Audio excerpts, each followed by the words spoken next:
ជីមតូតាមផ្លូវក៏ជួបស្មាត់ធំកំពុងតែគប់កដាបឹងយ៉ាងធំមួយហើយក៏ចុះស៊ូសឹកតុកសំណេះសំណាលលេងជាមួយគាត់តិចតួចហើយចង់ដឹងថានៅនឹងសម្បូរស្មាត់សម្បូរតាពាំងសម្បូរត្រីអីចឹងណាហើយដោយសារតែ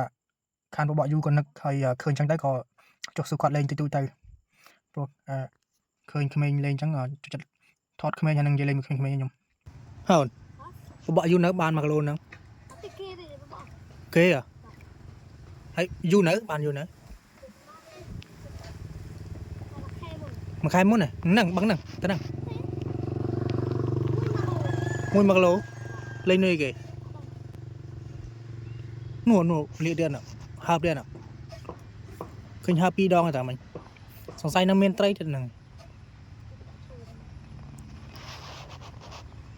អានឹងស្រះពេលណាគេអត់ហើយណាទៅណៃណាចាឯណាខំអីគេតែបងថតលេងគប់លេង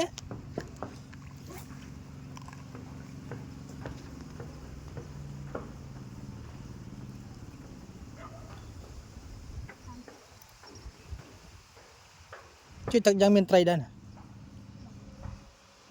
ឃើញមិនឃើញហើប2ដងដែរនោះមិញចេះលេងយូរណាស់ហ្នឹងទឹកចេះលេង1ខែ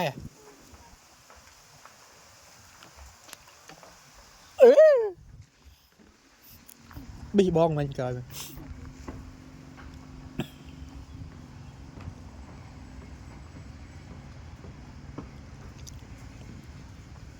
្នុងមិនស្រាមួយពុតស្វាក្នុងបងដែរឃើញដៃណាំដុំណាស្គាល់មកស្គាល់បងទៅមកនៅដែរហ្នឹង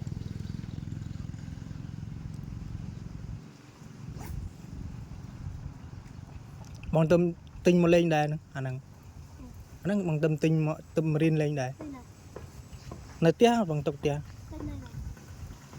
ទិញនៅខាងបងផ្ញើតាមនេះអូខេផ្ញើតាមអនឡាញមកបងប្អូនអរគ្នាកន្លែងគាត់លេងហ្នឹងគាត់ថាធ្លាប់យកបាន1គីឡូ1គីឡូតែអាហ្នឹងស្រះគេកាយប៉ុន្តែមានគាត់អ្នកយកទៅគឺអ្នកនៅនឹងគាត់អ្នកយកហើយស្រះហ្នឹងដូចជាស្រះគេកាយទេបងប្អូនអើយប៉ុន្តែមានត្រីដោយសារអីគេអត់សូវមានអ្នកឆក់ទេនៅម្ដុំហ្នឹងមានដែរប៉ុន្តែដោយសារតែកន្លែងហ្នឹងគឺនៅក្បែរផ្ទះប៉ូលីសគាត់ថានៅបឹងហ្នឹងនៅក្បែរផ្ទះប៉ូលីសអញ្ចឹងតែចឹងទៅគឺអត់សូវមានអ្នកឆក់ទេអាហ្នឹងអាបឹងហ្នឹងអញ្ចឹងទៅក៏មានត្រីធំនៅអញ្ចឹងណាហើយណាមួយពេលខែផ្សាបឹងហ្នឹងស្រះហ្នឹងគឺទឹកហ៊ីចូលអញ្ចឹងវាមានត្រីឡើងមក